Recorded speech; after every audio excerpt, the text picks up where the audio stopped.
Happy qualification day! Today, two teams will be locking their spot for Masters Shanghai. Hello, everyone, and welcome back to the Riot Games Arena. We're coming to you live from Berlin, Germany for a huge day ahead of us. I'm your host, Yingsu, and I'm now joined by Vlad and Ash. Guys, welcome back Hello. here. Oh, it's going to be a big day ahead of us. Yesterday was all about elimination, but today, Ash, is all about qualification. Qualification in the safety net of that lower bracket too, right? So really exciting to see us move deeper into playoffs, but we also did have to say goodbye to two teams yesterday. Yeah, I mean, both for Na'Vi and Team Liquid, it wasn't their best way, unfortunately for them. They could have both won, but they have to watch it from the television right now. Oh no, that makes me sad. But let's talk about what happened yesterday, because as you guys said, Liquid and Na'Vi both got knocked out. Starting with Team Liquid, there is nothing and no one to blame but Mitchman. I feel like, Ash, yeah. this is fully his fault. I think we've confirmed it at this point. We're expecting the restraining order to be put out on X now, and I think it was difficult because we have seen now how Liquid has evolved throughout the season and how we've seen glimmers of their ceiling there as well, Vlad. I mean, it's really unfortunate for them because they could have won the series 2-0, but they lost it anyways. And yeah, they evolved from the beginning of the season so far until here, but it's not, I mean, this is not the expectancy from Team Liquid. Team Liquid just won the last season against beating Fnatic, and they're not making it into another international event, which is unfortunate for them. And then you also have to look over towards Na'Vi, who unfortunately ended up being taken out 0-2 once again by Heretics. So a repeat of what happened during kickoff. And that's difficult because for Na'Vi, this is a team that played so well consistently throughout the regular season. And to have that knockout round is heartbreaking for them to be missing back-to-back international opportunities. Oh, my heart breaks for them so much. But the thing is, Vlad, we now have a lower bracket. Oh yeah, definitely. Just like Ash said, there's a safety net for every one of the team right now, but they're thinking of that safety net. No, today it's going to be qualification day for Shanghai Masters, right? Oh, I'm so glad you mentioned that, because to commemorate qualification day, one of my favorite days of the year, we have a little game. We did this before where we blind rank some iconic rivalries, and today I'm going to present to you guys 5 different iconic qualification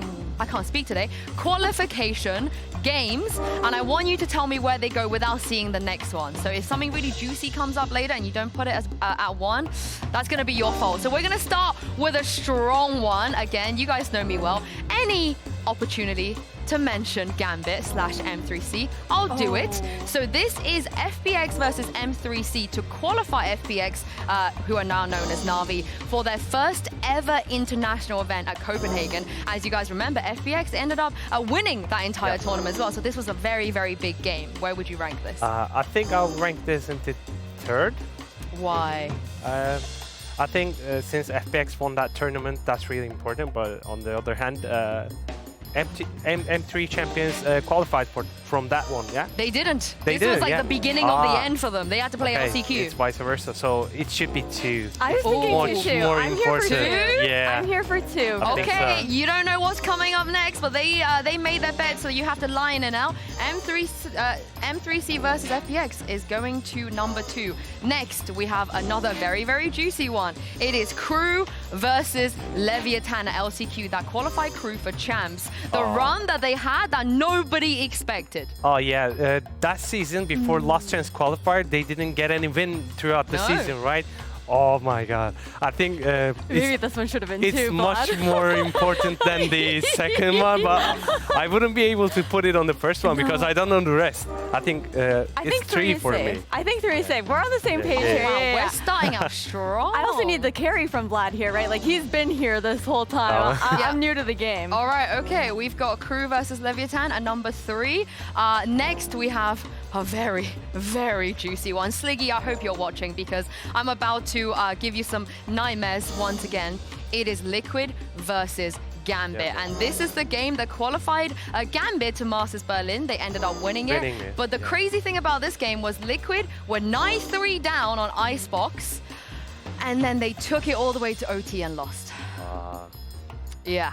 This for me doesn't get better than this in my opinion, but hey, it's your list. That's what I was feeling too, because you know you see Gambit and you're like, okay, this has to be within like top 1 or 2. Second place, we already locked that in, unfortunately. Let's go for Do the you first. think this is number 1? I think so. Yeah? Yeah, okay. Visor. Because like I try to imagine what are the 2 remaining. So I can't imagine any better than this one. Okay. I might have one more better than for you, but we'll see. But yeah, this is definitely very, very iconic. Sorry, Sliggy. I know that's not your fondest memory. But next one we have, this is, okay, I'm cheating. Okay, this was not a qualification game. Okay. It's a huge cheat, but I just had to throw it in there for the memes. This is 100 Thieves versus MIBR. Oh, the logo's upside down. Where they qualified EG to playoffs, and then EG ended up going to Tokyo. And this was a crazy game. This was like a bit of a meme game, I feel like, but wasn't a qualification. I feel like that's a 5.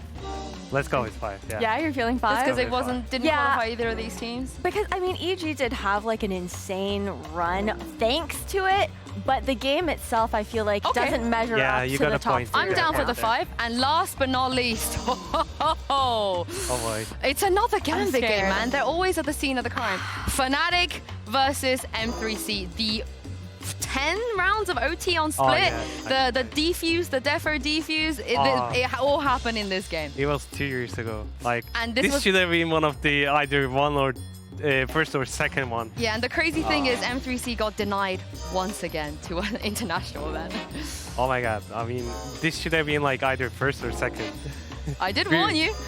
Okay, we got a little too gung-ho at the Yeah, I beginning. think so. We're gonna put it Alright. on fourth, but Well, that's the list. You guys at home, let us know what you think of this one and see how well you guys did. I actually am not too unhappy with this. I think you did the best with the information that you got. And speaking of information, we got some big brains lined up. Here is PM having a little chat with his ex-assistant coach, Zeish.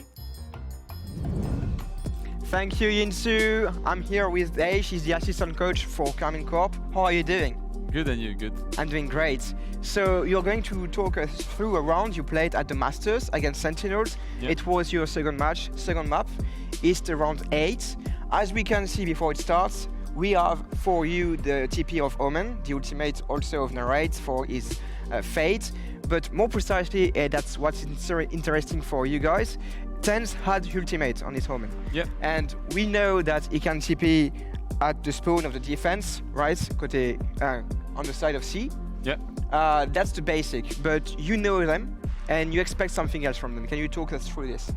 Yeah, so basically, I was watching their votes at Master Madrid and to prepare Lotus, and I noticed that they have 2 plays with Omen ult.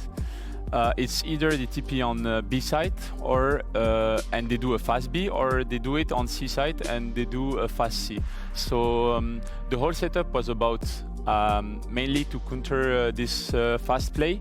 So as we can see on the map, we have left like C for retake, and we left Omen behind the box. Why? Because we knew that if they do the fast C, he's TPing like right in front of where Omen is and not behind the box or on top of the box. So basically the plan on this round was to either kill him on C and extract and accept the retake, or kill him on B, and we are already like 4 around this area. So as you can see on the map also, we have an alarm bot and a molly next to it, plus the turret of Killjoy. So mainly what was it for? So we couldn't do it We because go through the round. So basically what we're talking about is anti-strat. Yeah. You have one signal, is TenZ ultimates. You Yeah. know he's done things with it before that Yeah. in other matches, and you're waiting for him to TP either on C next to your Omen, Yeah. and to assassinate him, or just wait to see him TP on B. And we can see that they are planning Yeah, to they go pinged B. it. There is already a little point on Yeah. it. So we go there, and we see that they are going where you expect them to go, very fastly with Raze. They are putting a Prowler, and there you have the Omen TPing on the side. Yeah. So basically on this, so it worked pretty well here because we had what we wanted. So we blocked them in the entrance, so they cannot like really trade the Omen, and the Raze got blocked by the turret. But the initial plan, if I remember, it was like also to have a node-in on Tomashi, Yeah. and he could spam out of the alarm bot and the molly on B entrance. To cut the rush. So like really we cut the rush and Yeah. we just assassinate the Omen, and then we play however we want on the map. So I think like this round worked pretty well for us, and it's the type of things like you cannot really tell the story by watching the match. Like you really No, have you have to to get have like the the insights. insights. Yeah, exactly. So now you have the 5 versus 4, and they are going back to C because you stopped them on B. They are understanding that you're playing retake on C. They are taking space. What is the idea right now? What do you expect from them? What kind of mindset do you have for your players? So we knew that they are going to take space because we let the space for them, and we accept the retake. So basically here we didn't use many abilities. Like we still have the paranoia of Omen, we still have everything on Fade, we have her ult, so we can basically like re-clear the space. So we accepted that we let it, and this is why we are not retaking instantly. We wait for each other, and then we just do the things properly. We use Fade Dogs, we use Paranoia of Omen to retake the space, and we don't give them free kills because we know that we are on 5 versus 4, and that they are going to look for kills to get back. You have to compensate for the advantage that you took. Yeah. So you're retaking with the ultimate of Fade, just like you said, the Paranoia and the revenge from the race. There are now 2 in the sand, maybe 3, you don't know precisely where is John QT, and you're retaking site. What's the idea behind the smoke? So I mean, it's kinda the meta right now, or it's been already before. It's like when you plant outside for a C mount, most of the team will play around mount and play with it on the post plant. So this smoke is kinda like the smoke that we did in the beginning of Sunset during kickoff. It's to deny people to play post plant against us, the smoke on top box in B main, so they cannot like really find a way to kill us when we are defusing the spike. So it's basically like to deny their vision, create like fights that are like more 60 to 40% for us, like, and 40 for them. And so like it's better for us like to fight against only one line that we can, or like, because if we don't put the smoke, they will have many crossfires. It gives you an advantage in jumps. Yeah, we can see like clearly everything is planned in advance. So back to you guys, and thank you, Daish. Thank you. I'm a Barbie girl in a Barbie world. Life is plastic. It's fantastic. You can brush my hair and dress me everywhere. Imagination, it's your creation. Come on, Bobby, let's go party. Come on, Barbie, let's go party. Ooh, ooh, ooh. Yes, yes, I respect that. But I mean, I absolutely love that breakdown from PM and Zeish, of course. You guys think that we might see a similar map pool again this time around? They could put some of that to use, what they did last time, because it is a rematch. To be honest, I expect Fnatic to ban Sunset immediately, because not only they lost against in the kickoff against Karmine Corp, but also they have been strictly banning it throughout the season so far. I think that we can expect to see Lotus again, but honestly, I don't think that it'll be one of the first 2 maps that we can expect coming out from them, especially when you consider how Fnatic have been performing on Lotus there as well. It feels like every single game that they've played, when they haven't been dominant, it's always gone to overtime. Well, I can't wait to see it, because a spot at Master Shanghai is on the line. It's time to kick off qualification day.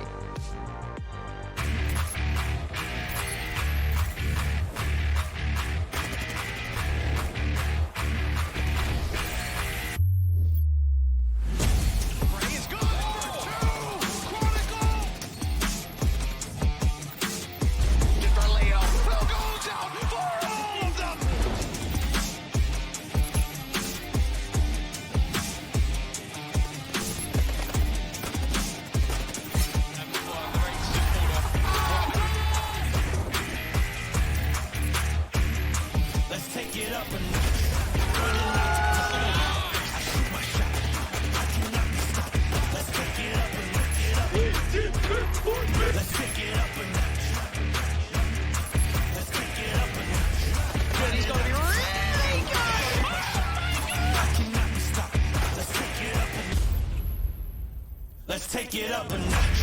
Running out the clock. I shoot my shot. I cannot be stopped. Let's take it up a notch. Let's take it up a notch. Let's take it up a notch. Running out the clock. I shoot my shot. I cannot be stopped. Let's take it up a notch. Let's take it up a notch.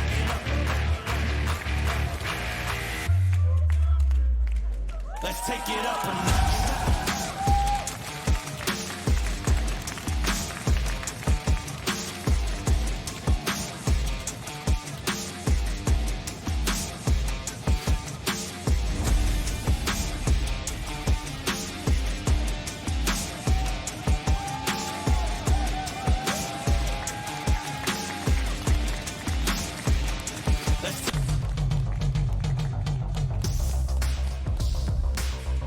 Fnatic, they avoided elimination yesterday, but today they will be fighting for qualification against the team that beat them in order to go to Masters Madrid. Chronicle said yesterday, you know, Nats, he's looking forward to going up against an opponent like that, but Vlad is such a different beast. Yeah, definitely. Just like you said, Fnatic avoided elimination, not really the win they expected to get.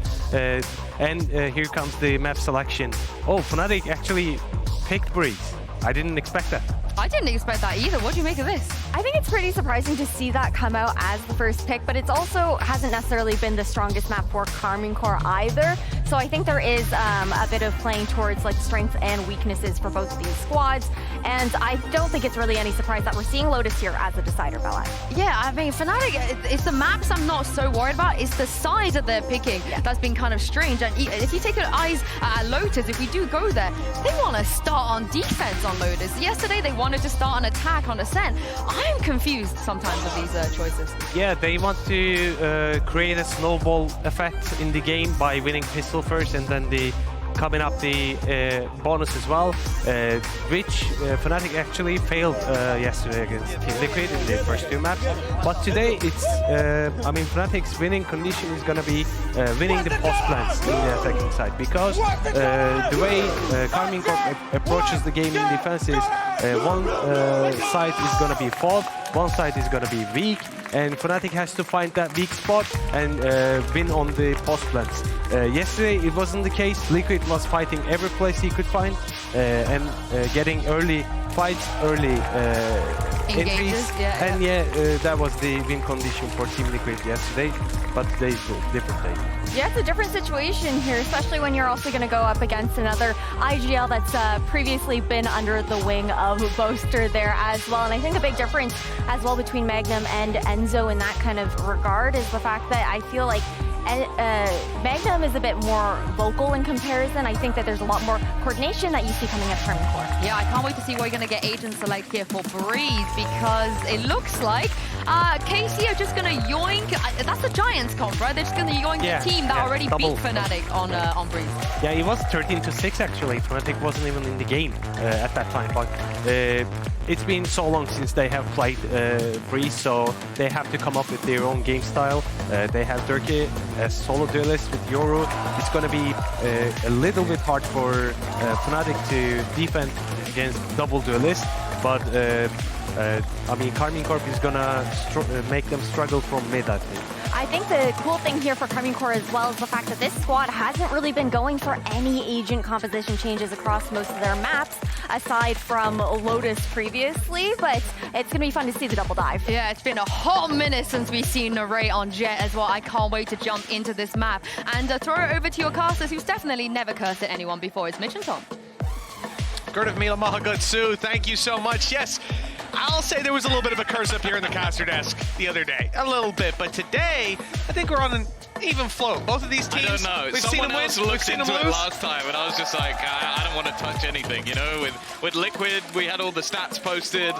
I don't know with these two teams. I don't think we've cursed anyone, but I guess we'll wait and see. Tom, we've seen both these teams win. We've seen both these teams lose. It's a healthy refresher for us. Moving on to this map, though, for KC, we haven't seen them play this map in a little while, actually. It's all the way back to week 2. They had a win in week 1, or a win and a loss starting it out. I wouldn't say it's the best of maps. For Fnatic, I think a strong pick on Breeze, and I'm expecting a map win out of them. Well, I'm excited as well, though, the switch up. Bringing Martin in on the Yoru, it's something we've seen him on other maps, but he's been mostly sticking to Jet, and then Narrate going back to the Jet for, I believe, maybe even the first time in this team. He's been playing a lot of different agents, he's been playing duelists, but the Jet hasn't been something he's been pulling in too often. So back to that superstar role, good opportunity for him to strut his stuff, and someone we know has the ability to do so. But yeah, this is a map where I wouldn't say there's too many where Fnatic have looked comfortable, but after their initial defeat to GX, they've looked fantastic on this map. Martin has snuck all the way up close, fighting Durka on just a dry peek. Not a bad start, catching him completely off guard and sending Fnatic into a bit of a frenzy. They can't contain that A side anymore. Playing a little bit further back on the stairs, it'll be Chronicle spotting for walk-ups. The real idea from the defensive side, the hope is that the push comes in towards the B site where they have that Cypher set up, the cam for mid. At least they have put down the Viper Wall. This is going to help them sneak out of position that we've seen before. Shock Dart kills coming in onto the Narrate. Pardon me. Martin and Tamazi tagged extremely low by that utility. They have to take some fights to try and secure the control, but no one's really in fighting form that's up close. Look at Martin. No utility to try to take these fights. Element of surprise is what he's relying on, or his teammate Shin. Somehow picked up too, but both players remaining are low, and, well, Alpha can't find Martin. That'll close it. The classic Shin off-camera 3K. Never seen that one before. Literally. He is a little bit cursed when it comes to that, but always massively high impact from him. And that's the thing I've enjoyed watching with this team is we've seen a lot of sort of young players that have come through and looked very good. But also Shin from last year to this year, it's a different bloke. Like they've just put someone else in the chair. He's come on leaps and bounds. Yeah, I talked to Zeish about him, saying, like, realistically, for me, Shin sticking around was even a bit of a surprise. And it's not that he performed poorly, but the fact that he's gotten so much better. He retrialed, didn't he? Like, I believe so, yeah. He was one of the players that he wasn't just given the spot. They said, okay, you can fight for the spot. He earned it, and well, they earned themselves a spot at the first Masters, looking to do it and get themselves into a second. That's what's on the line with this match. Obviously, no longer an elimination game. There is a lower bracket, which will give them another chance to try and qualify, but it's always nice to try and do it the first time. They've definitely spotted Leo, no doubt about that. They know he's there.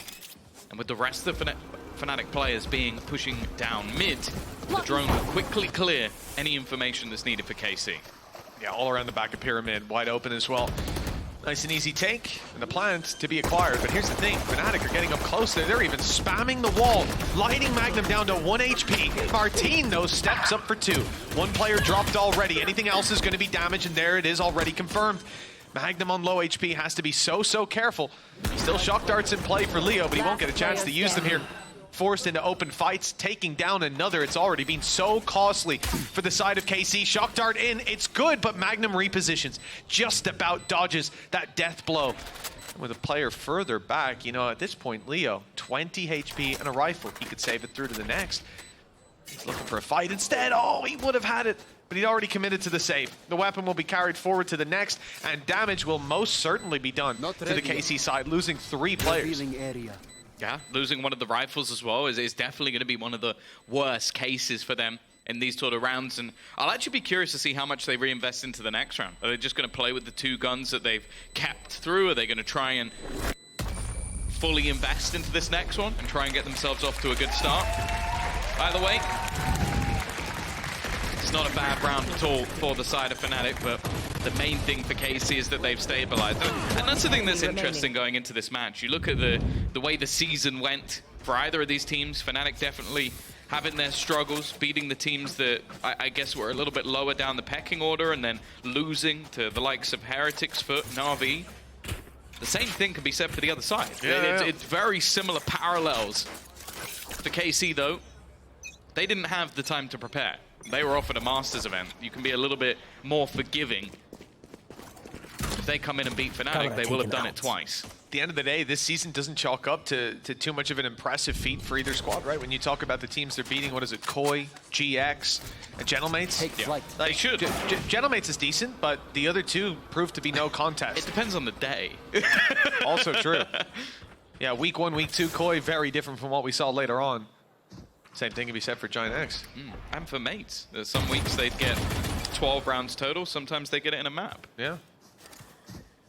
So it's a big scalp to take either way for either of these squads. It'll be the biggest victory for them thus far. You can see a slow approach to this round with KC having so many weaknesses. It's not like they're going to look for open fights with most of their players. You can see Narrate trying to force a duel with a Vandal in hand. Durka's worrying me a little bit. He could drop out of here and cause absolute chaos. But we've seen this aggressive position before. The idea just to catch any late two pushes. But now the play comes in towards the doors. Players getting close. A TP just below. It's almost right next to him. We could have Yoru on Yoru action at any moment. Chronicle, though, under a little bit of pressure. He goes down. That could be another gun into their hands. He's at least taken down one, but that was only a pistol player. So a real opportunity for KC to get themselves an upgrade. I mean, the fact that Tamazi's still sticking around, that position could be very valuable in mid, but no one is making their way towards it. Holding off on the doors, not good for post-plant. Players on site need to stay alive. Aggressive spots, Martine good to take the first. That's Boaster down. Durka even putting out the decoy, not following up on the back of it. They're just biding their time and taking these fights. Eventually it has to come through. Narrate dropped. Okay, site control isn't great, but the flank from Tamazi is expected. Leo turned on a dime to take him down. Now the site control doesn't really have that backup, but the time's running low, as is the HP for KC. Tucked in, Magnum doesn't stand a chance, and what can you do from Martine's spot too far away? Fnatic, they really managed to slice this up into bite-sized little engagements, and they took every one. Nicely done. Yeah, even still, it's really costly, though. Like, that was just the two rifles saved and pistols on the remainder. And I'm just looking at the aggressive positions that are being taken in these post plants. Obviously, in this sort of round is expected from the side of KC. You had two guns. Those guns are fighting. They need to be up in the faces of their opponents, but it definitely could have gone a little bit worse, got a little bit more dicey. And for now, you're looking at the ultimates that are already there. Shin with those early kills got himself a Viper's Pit. Time to jump. He got the Yoru available as well on the Hunter's Fury on the other side. There's still a really good opportunity for KC to break back immediately. A good chance indeed. Off rip. We're going to see Martine pop the ult, move towards A, and see that it's wide open yet again. Fnatic have been pretty content to play without this control. Sometimes after losing a player, this time, even before that, Martine looks to remedy it. Oh, no, he doesn't. He is just using the ult up close to Yellow, causing confusion, TPing to mid and taking down Durka. Huge impact in this round already in pushing and pulling. Fnatic getting the site control and a plant on the back of it, but Chronicle picks up one. He's made this a bit more manageable for the squad. Sure, Fnatic have a weakness still. Boaster. Oh, Boaster coming in with a stinger, upgraded at least. But the Viper's Pit now puts a thorn in the side of this Fnatic retake, and that makes it a little bit worse. That late lurk out of Tamazi too. We don't even get to see it because it's Martine picking up the kill instead. Yeah, they had a double up. There was two players in a crossfire in mid just waiting for that player to attempt to rotate. And now Tamazi's even going to go hunting. Now, he doesn't have a mass amount of finances himself, but I think he's heard the steps.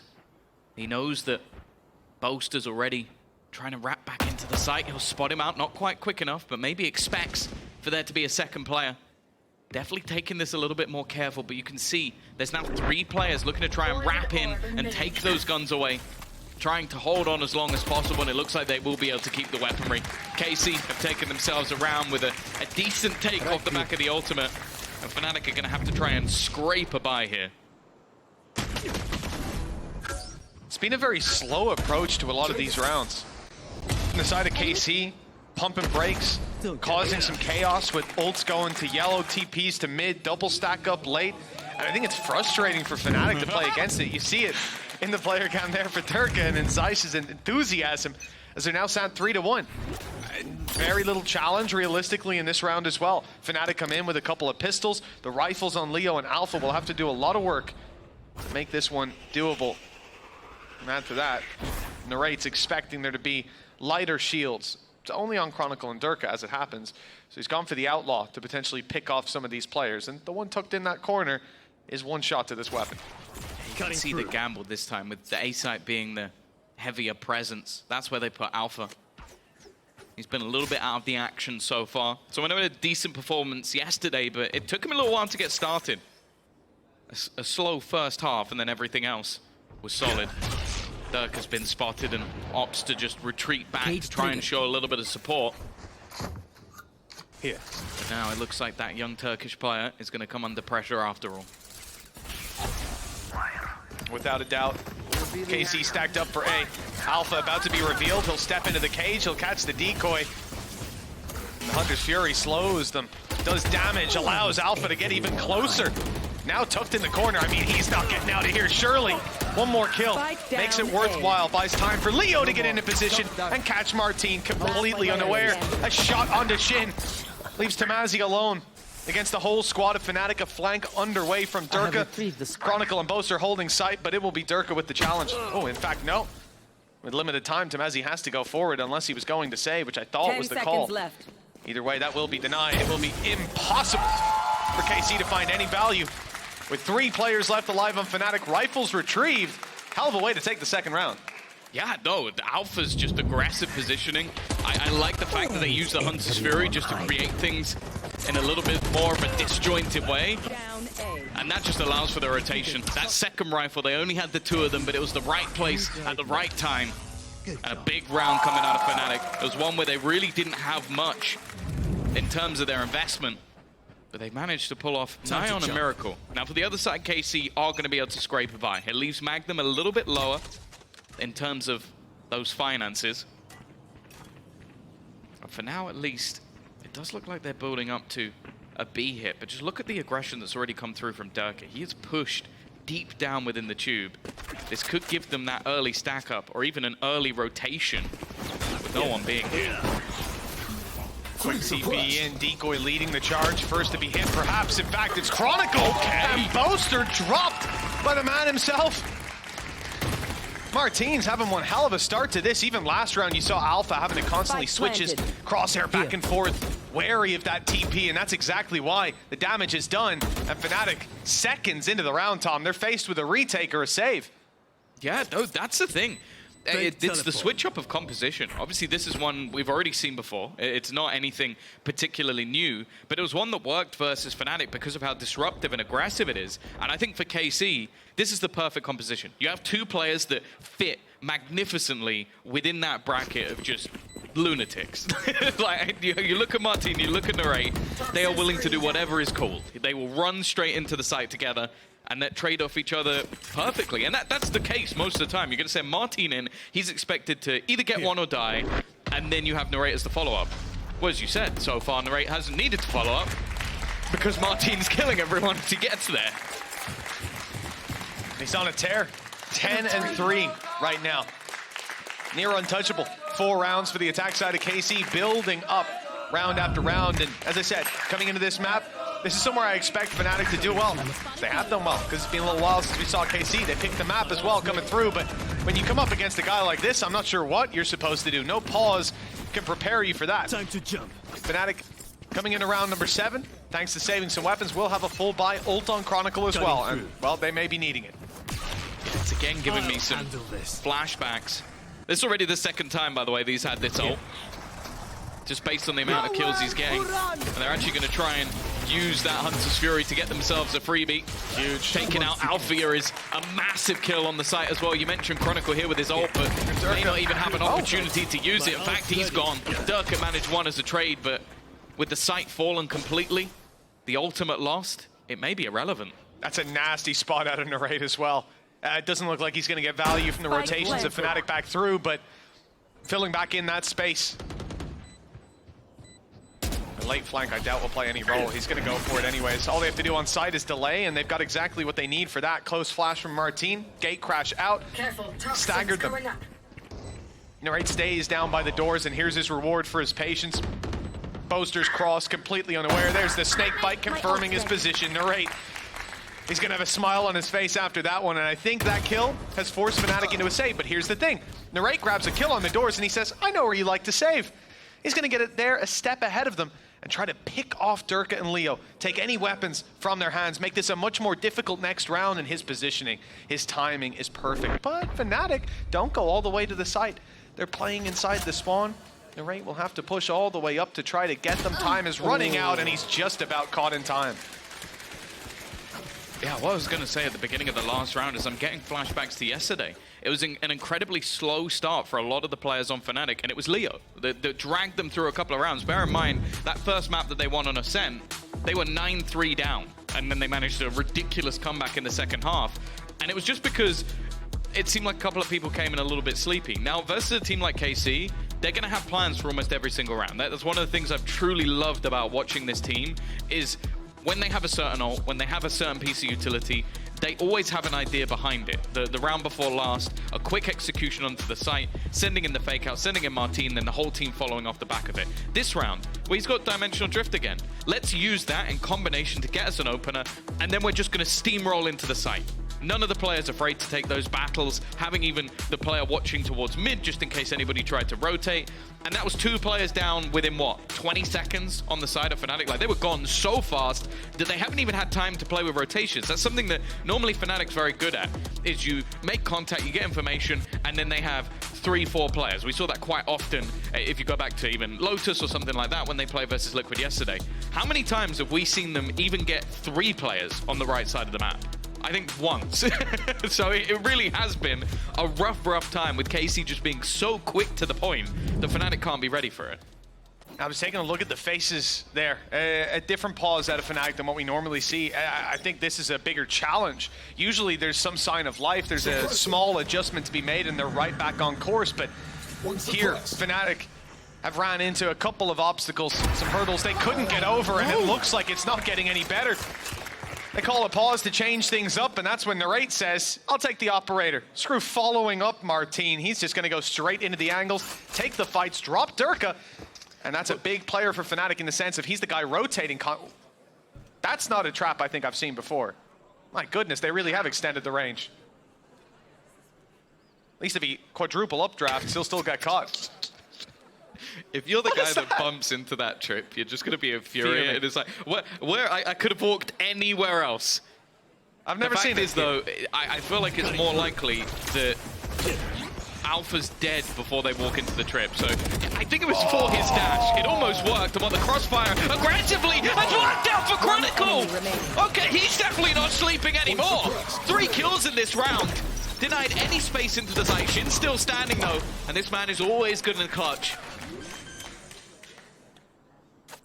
Going up. 30 seconds Timing there almost got the better of him. There's a drone on the way. Spike planted. His reposition will be spotted, most likely, and indeed, yes. Oh, they now revealed. And they can approach this one together. Boaster and Leo. Leo's clutches have been out of this world. Another reveal goes through. They know exactly where he is.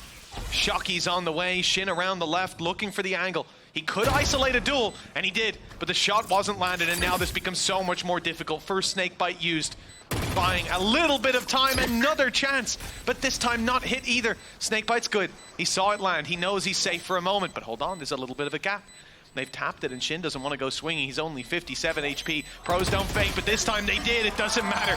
Fnatic still land the shot and have plenty of time left to get the defuse across the line. There's that 3rd round they've been looking for. Yeah, and it took a bit of a gamble. Like, they had that sort of 2-man push-up in the form of Chronicle and Alpha, yeah. And a lot of that came off to a huge individual play from Chronicle. It was all a bait in the end with his teammate going down, focused. And he's just able to isolate every single battle to win them that round. We know they've got heroes, Fnatic always have. It's can they turn this into something consistent? Because right now they've won, well, 1 round 3 times. And it has been a lot of individual plays. This has been a very good adjustment. Like we saw before, Alpha here in that corner, same sort of setup, gets caught. Oh no, Narrate, he's not going through the wall. He is going through the wall. Well, he's going to pay the price. Durka was there, waiting for Narrate and Martin to emerge. A free kill on the operator. Good control for him as well. That's the kind of wall that we've seen put out of Fnatic to allow those aggressive 2 pushes. But the attempt to counter it has not worked out this time with the man disadvantage. One of the better starts that Fnatic have been able to find. Yeah, he was the man that when you look back to Fnatic's battle versus Na'Vi, they won this map quite convincingly. It was mainly because Durka had 25 kills and he was running riot. Prime Durka was in full force that day. Oh, that's for the cam if it was going to be there on that side of the map. It isn't. Tamazi though, trying to find something. This is a round where already losing Martin, he has been the real danger man so far in this matchup, but Chronicle goes hunting. And well, he finds his prey, but loses the duel. Really nice setup. Magnum's shock dart. Tamazi getting aggressive on B, tries to draw, rotates, in fact ends up 30 seconds bringing left. 3 players to the B side. Like you said, Tom, Fnatic have had trouble with this before. Always seemed like KC picked the correct site, and they've done that yet again, despite their fake not working as intended. Spike Fnatic can get back through. Dimensional drift from Durka. The human drone clearing all of these angles, spotting one on the backside. A second about to be seen. That's the operator now. Taken stock of, and I think they might even have caught Shin. Flash as he's back into this corner. Somewhere he's found so much success in the past. And now an angle that forces Shin into taking another fight, one that Alpha will win. And a decoy even tanks the first shot of the operator, but the Blade Storm backup is good enough to win the day. 2 versus 2. And the spike still to be defused. Nice shot from Narrate. Even at the blades ready again, just in case Leo was that little bit closer. And the tap draws him out into the open. The dash used, one knife at a time. He'll close this one out as the seconds fade. And Leo, well, he was going to take Tamazi down with him one way or another. That spike was cleaning the side up. Yeah, they wanted to remove every single piece of weaponry that Fnatic have had, and it's an immediate response. Once again, a good start this time, at least from Fnatic, but there's always another, always a response. And in this scenario, it came down to just those last couple of players. Narrate on that operator with a Blade Storm in hand. You always had faith that he was going to be damaging in this round. And now you look at what's on the board for Fnatic. Because that's it, when they've been losing rounds, they've at least managed to maybe keep a couple of players, keep a couple of guns. This time that didn't happen, and you can see how costly that is. Yeah, especially after winning the previous, then coming straight in and losing. Cash is in the bin. Pistols for the most part, rifle for Durka. And listen, he can get a lot done with that if he's given the space. But look at KC's approach to the round. No risks being taken, no over-aggression. Everybody, in fact, 4 players are practically in their spawn, just watching for these pushes with a little bit of aggression sprinkled in from Narrate on Tube, looking for a pick with this operator. And I think that's what a lot of this round comes down to. Slow pace, clearing out their angles, and ensuring that they don't end up running into a stack. Because with these weaker weapons, it's the only place that Fnatic can really hope to find value outside of Durka just popping off. And, well, he's about to have a challenge. Tamazi is moving up to mid, looking for this fight, and Durka's almost caught by the timing. Almost caught again by the timing, but he's made it to the site in time. Magnum, though, has already been able to catch one in the back. Again, Tube becoming a frequent issue for the side of Fnatic. Nice util. Leo actually gets a second through the wall, but even still, they're in a deficit. They need Durka to get something, and Magnum has caused them so many issues. The X-player exterminating Fnatic, and now Boaster, Stinger, 1 versus 3. Last time they played this versus Na'Vi, he had 1 kill in the entire match, which they won. He's yet to get on the board. Been finding assists here and there. We know that that Viper utility has been having value, there's no doubt about it, but Toxins going up. at least removing an extra weapon, making things that little bit more costly. There isn't the same backup cash for KC, but to be honest, we're getting towards the latter stages of the half. The value of it does start to become more insignificant. Yeah, at 7-3, I don't really care if you can lose 2 rounds and still buy. Won't be much left to play for. Oh, that's a disaster for Boaster. I mean, tough enough that Magnum is jumping through the wall, but could have at least got the first kill on the board. Hey, KC 7-3, 4-round gap. The attack side not showing any signs of slowing down. All the Fnatic can find is a round here or there, and there's an immediate response every time.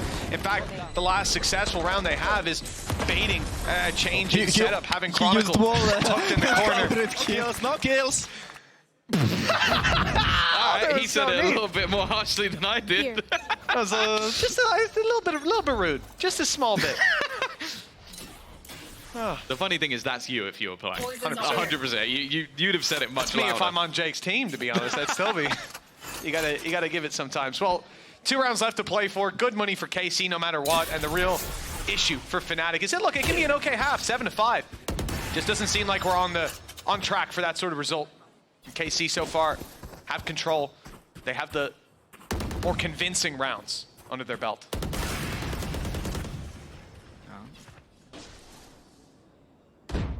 This time they're putting Durka back into Tube. Here. It's been an issue for them over the last couple of rounds. We saw Magnum go in that direction in the last to cause them problems. Shin the round before, managing to pick off Chronicle. This time they are pushing into the Viper Cypher. Normally a lot of delay, but Narrate's already through. He's already in. Boaster's gone. within seconds, and actually so is Alpha. This is meant to be a setup that's difficult to break down. They've just walked in like they own the place. Even with an ultimate use, there's barely even a tickle of damage. They're just going to have to save. And in fact, there's not anyone left to save. Leo's running away. The rest of the team are already dead. KC are utterly dominating right now. And they're not giving him any quarter either. Look at Shin's spot. He's waiting on A. They know this player hasn't fully wrapped back yet. Don't know if they will clear this angle. In fact, they definitely will. Guns looking, shots fired, good connection by Leo. That's 2 under his belt already. Another 1v1 fight. Not even for the round anymore, it's only for the weapon in his hands. For the few credits that they could string through because they're low on credits. They need this. 3, 4, in fact, Leo standing alone against all of KC. Again, even the ace wouldn't win him the round, but style points would certainly be accrued. 4 bullets left, a player right on top, and Shin finally takes him down. 8 rounds for KC, and sure, yeah, they might have all died in the end. They have credits, it doesn't really matter. The real travesty, in fact, even some of these players go down, it's a worthwhile trade because they move towards getting their ult orbs, which Leo won't really care about because he used his ult in that round. Wait, what? He might get back to it. It's 3 kills? genuinely possible, but at this point, it may not even matter just the impact of it. Like, exactly. He's had high impact in one round. This round, he threw it in just as a last-ditch effort because they're getting bodied. And then this double duelist of Martin and Narrate has just been an absolute pleasure to watch. He's 15-4 right now, by the way, is Leo. Yeah. But it's irrelevant. They're unable to get anything done in the early stages of the round, and by the time he's actually doing damage, well, it's already over.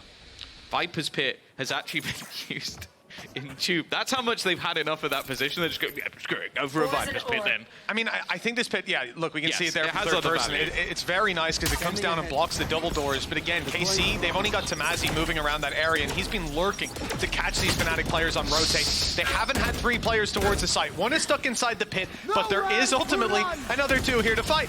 It looks like they've made the right read on the side of Fnatic. Lost 1 player on the way through, almost lost Leo. But he's just about holding on. The Viper's Pit going up causes problems. Orb retrieved, you won't see that for too much longer, and put on the right-hand side of sight with Boaster dropped. That pit inside the tube is now gone, it's wide open.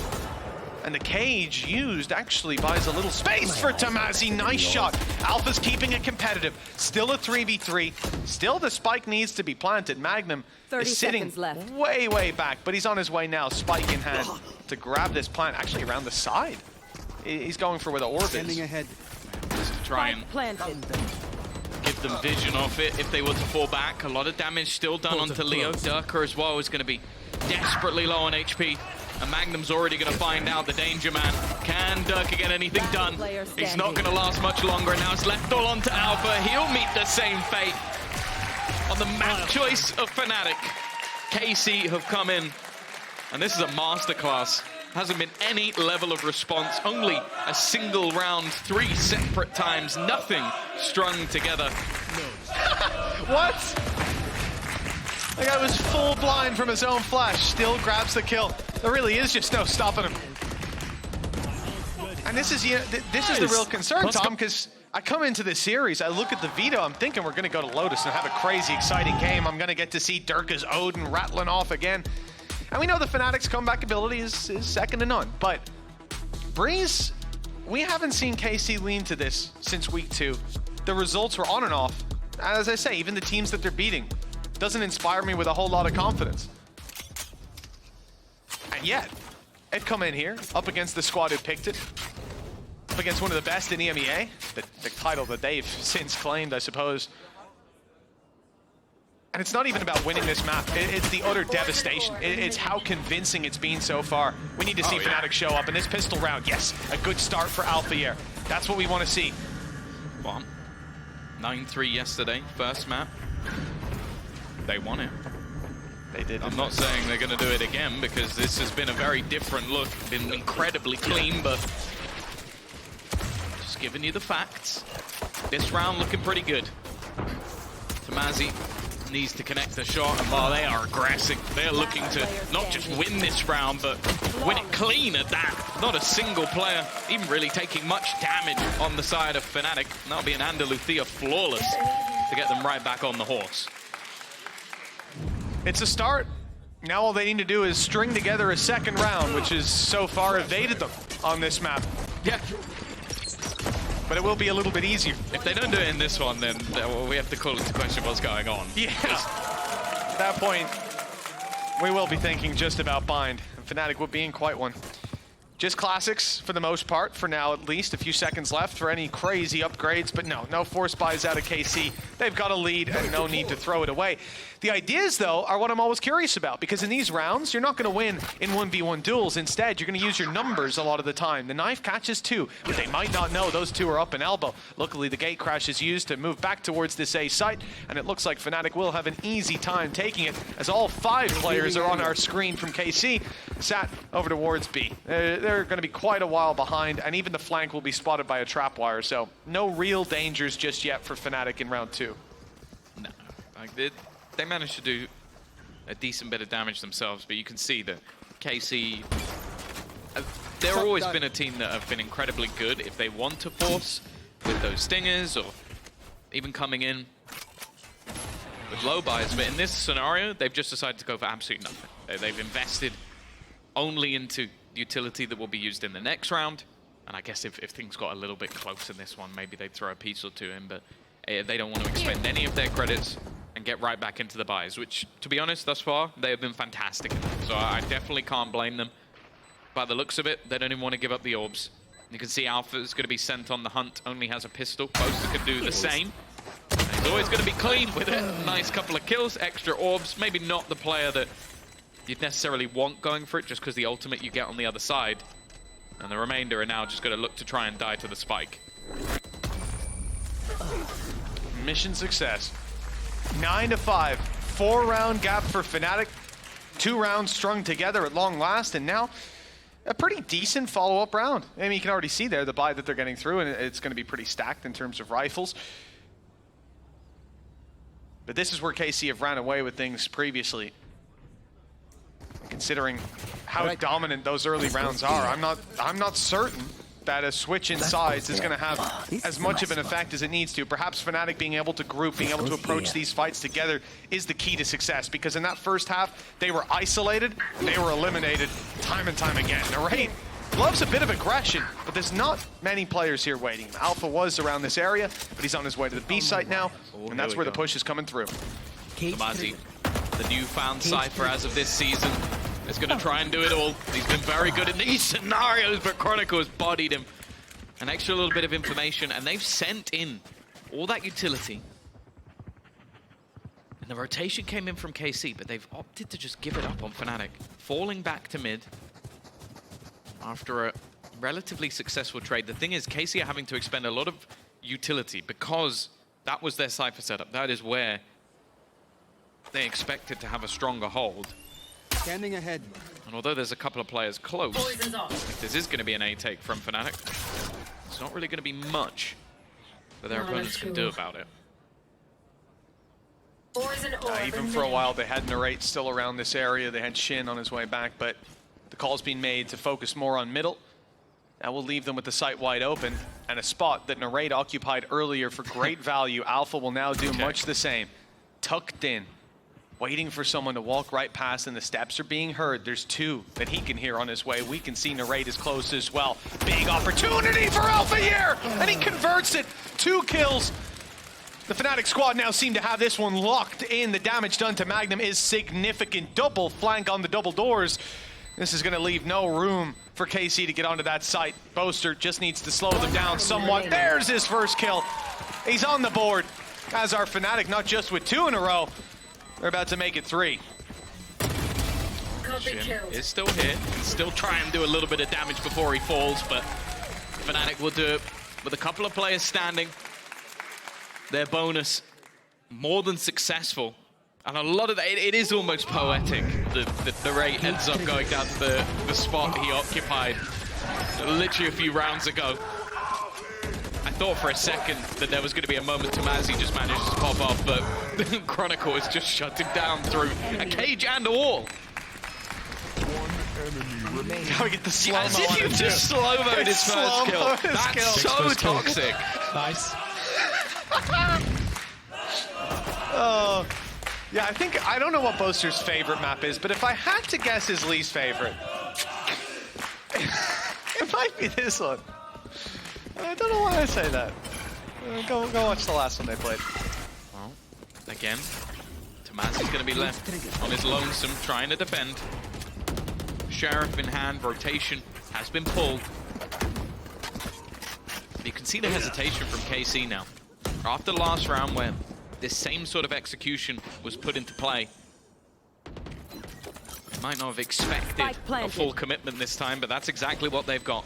All 5 players looking now to try and retake, and there is an incredibly long flank coming out from Alfia, but I think the round will be over before he gets there. Yeah, he's actually flanking for the next round to get positional advantage, so... Guys, I made it! Where is everyone? I'm flanking. I've got two, Wait, I'm flanking, wait. Well, 2 rounds in it, Tom. It has become somewhat of a closer game than we were expecting when we swapped house. Again, Andaluthia flawless. Two of those. Up against a lot of weaker weapons here. I won't give them the roses for it necessarily, but the previous. Nice. Decent. Nice round. Nice round indeed. 2 to go before they can equalize things up, and this is where KC called for a timeout. We're starting to get into the meat of things. After such a dominant first half, it's been a while since they found a round. Few things have been going wrong. A little sneaky position at Alfia round before. This is where they need to steady the ship for that final push, taking Fnatic's map pick, setting themselves up for a 2-0 on Bind and a free flight to Shanghai. I like the whiteboard in the background. Just highlighted, win or lose together. And it does feel like that's what this KC team has. Now, we spoke a lot yesterday about how Fnatic were able to get an awful lot from their pauses. But in this scenario, I've always been a big fan of Eng and the way that he sort of views the game. He's someone that definitely has solid reads, solid adaptations, or even just knows the right moment to try and pick his players out of the dirt. 4 rounds in a row definitely seems like an appropriate time to try and pick something up. Even though it's only been a singular buy round, I'm curious to see if they'll do anything to try and stack up Tomazi. It seems like Fnatic have, in the early rounds especially, have looked to try and put the pressure on him, on that solo Cypher setup. For now, at least, it looks like we might see a bit more pressure put towards Tube, and for Fnatic, building up again for more of a default. The more games I cast with Leo, the more I wonder if there's just some sort of a statistical error with tallying his stats. Guy doesn't seem to die.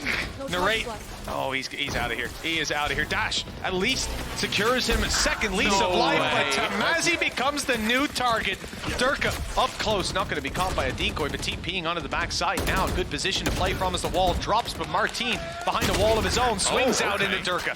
Good trade back. Fnatic keep the control and extend upon it with Magnum down and Narrate very low. Yeah, I think the call has been made. A save yet again. A lot of these rounds have gone down like that. A burst of aggression and an immediate save call. Yeah, it seems like both sides. A lot of the rounds have been completed within the first 30, 40 seconds. It's been very, very fast-paced gameplay, and I don't think either team have really been able to adapt to it. I also just like the fact that we've seen the combination of utility to initially take out Tomazi. As I said, he's been a target. That's someone, I don't know if that's the research being done by Fnatic, just to go, okay, they like to leave this man out to dry. Let's just pressure him, be it with utility, be it with even putting the last burst of the Hunter's Fury to try and take him out. And then they even just had this sort of fast-paced push to make sure that nobody could really get back into position, because they already had them locked out of the site. Fnatic are doing it again. 9-3 down. We saw it yesterday. Obviously, people put a lot of that onto Liquid. I think a lot of the fans have gone, okay, you can't win from advantages, but I'm guessing Fnatic are starting to prove that maybe it's just them. I just want to see Leo get killed by someone. It's not. Oh! Well, okay, all according to plan. Yeah. He saved that one through. Definitely doesn't regret taking that shot. Yeah, no, Leo has died 5 times this map. It's 9-8. It's an incredibly close game, and I think it comes back to what I said at the end. A lot of these rounds have gone down to like a burst of aggression and a save. But even then, like, one of those 5 deaths was literally 5 players hunting him down, and they only barely got it across the line. The thing that makes me nervous a bit is a lot of what we gave credit to KC in their run to kickoff was their ability to retake as a group. That round was not a retake as a group. That was Martin trying to fight the world. And in the first half, fair play, yeah, it worked. Now it's not. We need to see a change. We need to see them starting to actually work a little bit better as a coordinated unit. Now, they have actually changed things up a little bit, looking to try and stack up some control here. The problem is, the weaponry they have is an awful lot worse. Other than Narrate having an operator, and that's why they've left him solo on A.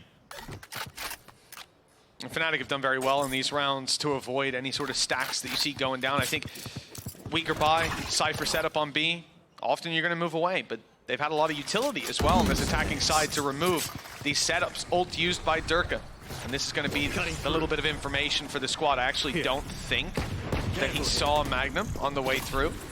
But definitely two towards the backside. There's the flash. Magnum spotted now, but he won't be taken down. It's Magnum to catch a jump on him, but Chronicle with double trades, keeping the numbers favored, keeping a bit of side control, forcing Shin into the open. He didn't want to leave Tamazi out to dry this time. Narrate doesn't either. Nice shot from the side. Another. They keep peeking the up. Now they beat Tamazi. A mistake. They might not live to regret. Double digits on the cards for KC in this of all rounds, and it's a reveal on Boaster that gets it. A wonderful trap from Tamazi. This time they didn't leave him out to dry. Leo tried to shoot that trap earlier and missed. Earlier in the round. It was just before he died. He tried to shoot it, didn't hit it, and that's now killed Boaster at the end. It really is an unfortunate round by all regards, especially because the initial setup was nice. They threw in Durka as a sacrificial lamb. But yeah, this operator, again, Narrate at times is just absurd, even ready for the players to try and lurk in, and when in the end it was the cam that was left at the end. Tamazi always explosive, and he's been shut out thus far. This time, though, Spike retrieved. he came up big. And again, they've swapped their setup. They're putting that operator in. As said, they've been pressuring Tamazi so much that they are starting to give him a little bit of extra support, making those adaptations. Cam certainly being spotted, as has Tamazi. But they might expect that means the traps are towards B. But like we've said, setup changes. A site traps now. If Fnatic do go back in that direction, they'll be a little surprised by what they run into. And it looks like there is a shift. But it's not just back through spawn. Boaster is taking a little bit of space of his own up through middle. This is going to be spotted by Martin any second now, maybe not. TP used, nobody spotted outside of A. So he decides to go back into the spawn, move to B. He sticks around. KC don't have a read on what's going on here. They're waiting for Fnatic to make a move, hoping the traps will be enough on A, hoping the push up from Shin will get them some value, but he's spotted. A good jump off that rope by Durka buys them a second chance at taking this man down. Despite the damage done, no kill for Shin, but they have the info that the A play is where it's coming in. Hunter's Fury burn. Surprised he managed to live to tell the tale, unfortunately. Narrate has not played a big part in the last round. Martin already gone, but Magnum's found a trade. And in the afterplant already, this is not going to get any easier. Boaster starting to step up, start to see some life in the IGL's individual capabilities. But more importantly, just sticking it out, staying alive, and with the remaining three of Fnatic not really giving anything over to the KC members. This almost has to be a save, but with the amount of finances that are still available for Fnatic, they're going to go hunting.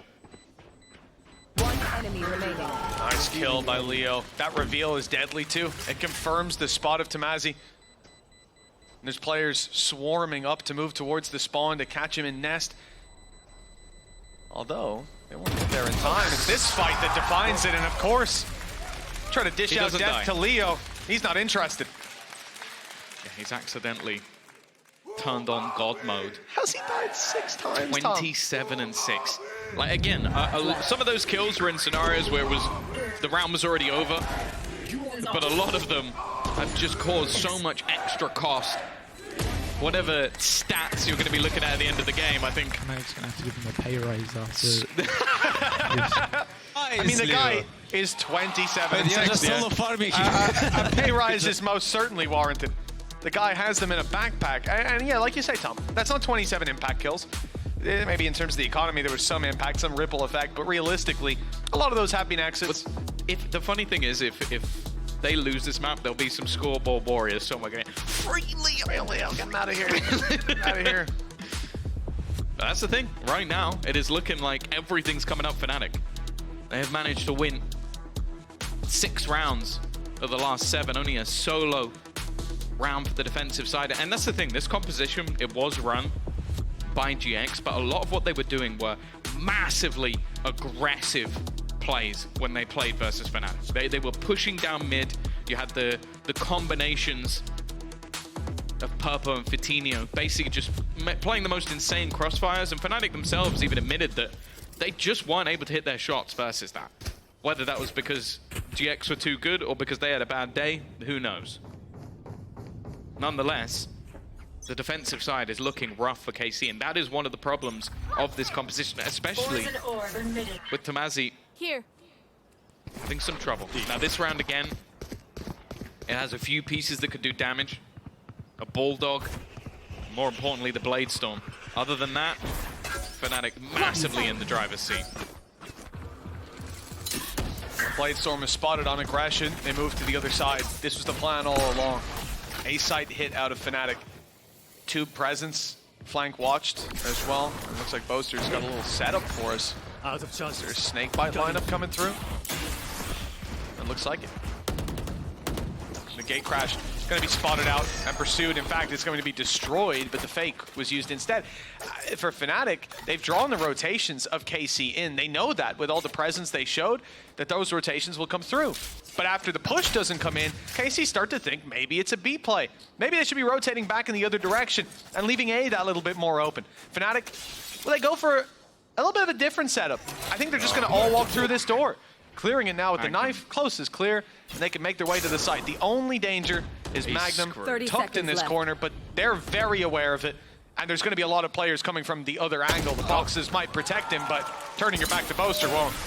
No, it had to be a risk. It had to be a huge risk, and with the fact that Fnatic just drops all noise, just rotates the entire defense in the other direction. Now Alpha's just looking to try and pad those stats a little bit. No orbs to be gained, but even still,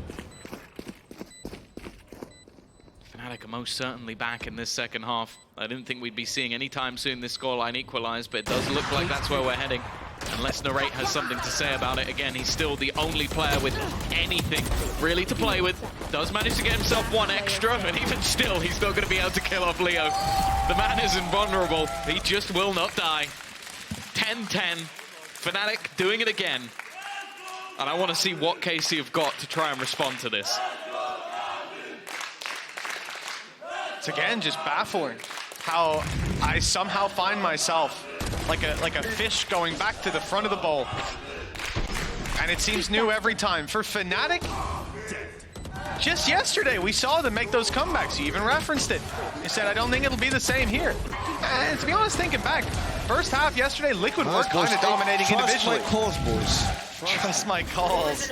Leo's out there. And this is the reality, though. When you're in a situation where Fnatic are consistently able to make these comebacks happen. Up against Koi, up against Liquid, now against KC. I mean, the other two you can excuse as teams that are not in their stride, not hitting their stride. I don't know how you make that excuse for KC. Boaster. Who's next? Snakebite will give away his position. It's fired off, and they know exactly what's going on, but Durka believed. Spotted Martine in the corner, cleared out a lot of this site now. Flash pop towards back. Hunter's Fury, not a big fan of the blind ones, but this has at least caught Magnum revealing his position, tagging him low, and getting them the space to plant the spike. Yeah, it seemed like Dirk half got them the information. He wanted to check the rest of the site, so I guess Leo just, with utmost confidence, just blind fires it into the place he last saw a couple of players. It's done a little bit of extra damage. The main worry, though, is just those post plants. Like how far away a couple of the Fnatic players are. Still got a fragment available. Dirk is already going to pick off one. He's the bodyguard. They've got a backup plan that they might not even need. He's still up close, just looking to try and finally get out of there. But there's Boaster on the lurk. A second kill already coming up for him.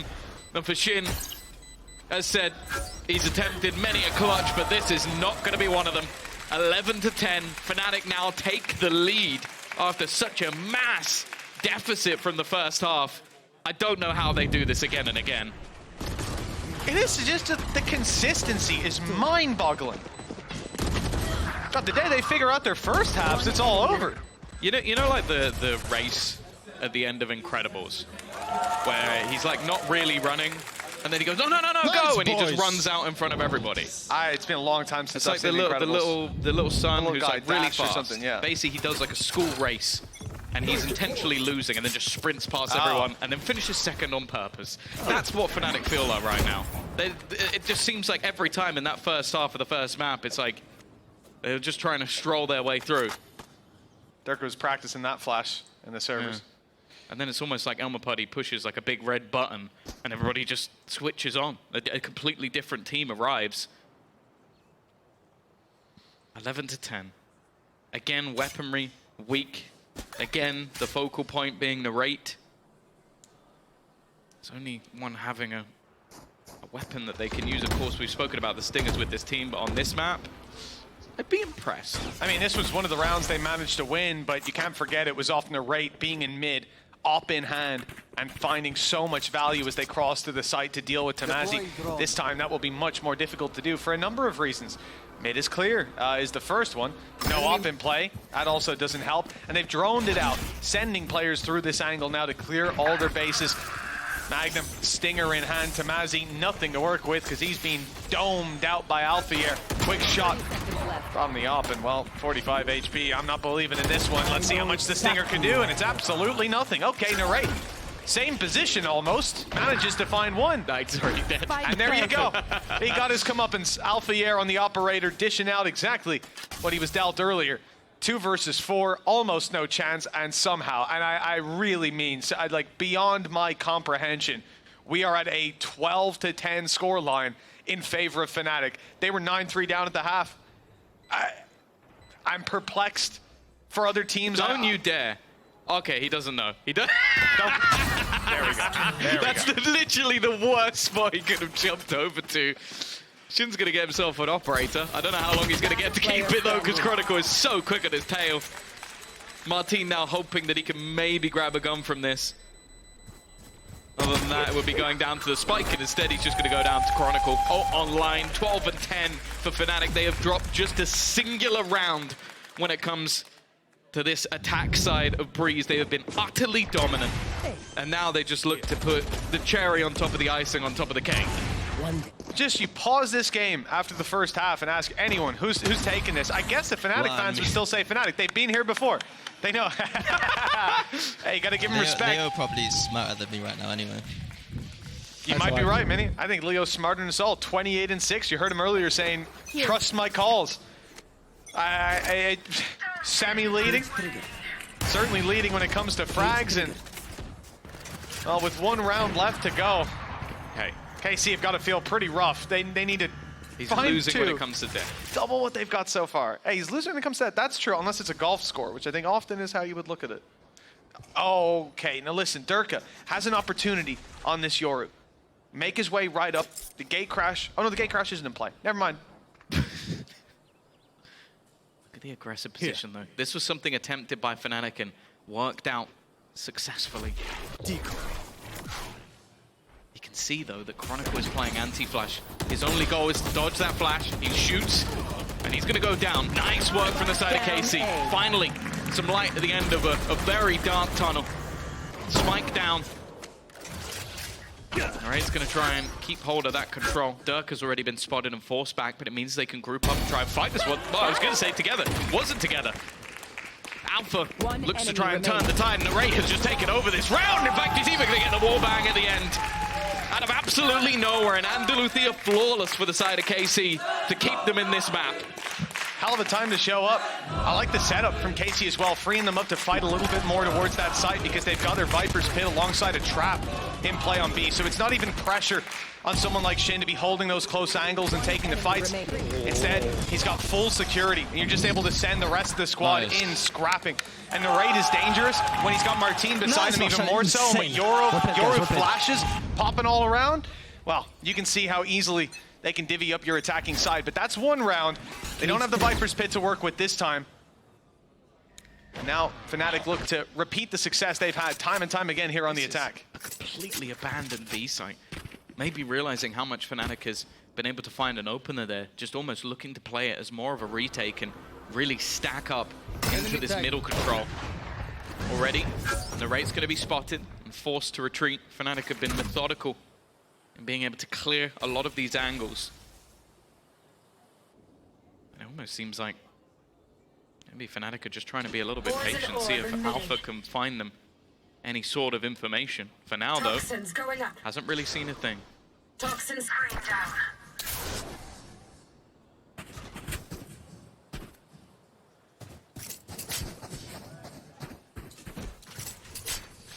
It'll be a very slow round out of him. Can't use that. But that position hasn't been pushed by a little while for Fnatic. Not in that slow late round, but the door will be closed nonetheless. Making that little bit longer rotation, push to the site. TP used up, plant to be played in, and on the back of it, Viper's Pit to secure it. Now this actually doesn't reach to the plant yet again. It's just locking down a little bit of map control. Good kill by Magnum, and it's Boaster down. That's the Viper's Pit down and out of the round. And a desperate attempt now for Fnatic to fight back through. The flash is good, but the kills don't come on the back of it. Counter flashes, Hunter's Fury, tagging them up and dropping them. This is KC fighting back, but Durka and Alpha, they have other ideas. 4 kills already for Magnum. The IGL needs an ace to take it across the line, and Durka's the man standing in between him and that feed. He will not find it. KC, no OT after a 9-3 lead. They go down to Fnatic on map 1. An unbelievable comeback from a team that is just making this their bread and butter. I don't know how they do it again and again, but here, I think I do know how they do it. I'm looking at a man like Leo, 28-8 after a 24-round game. That is unfathomable.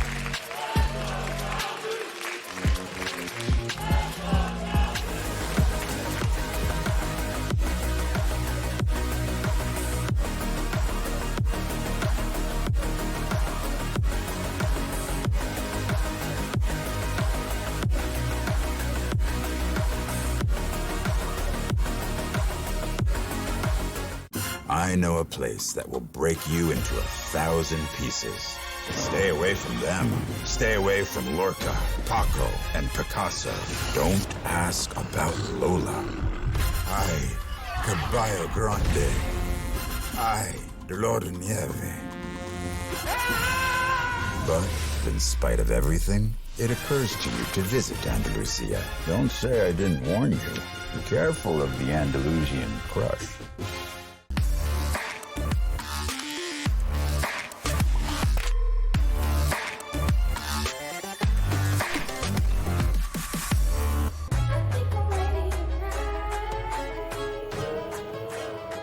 Hey guys, it's Jimmy Lin.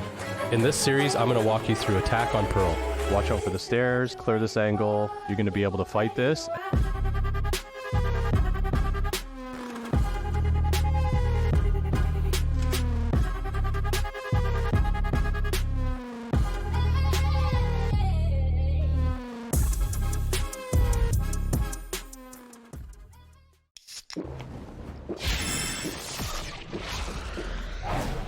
Red Bull gives you wings.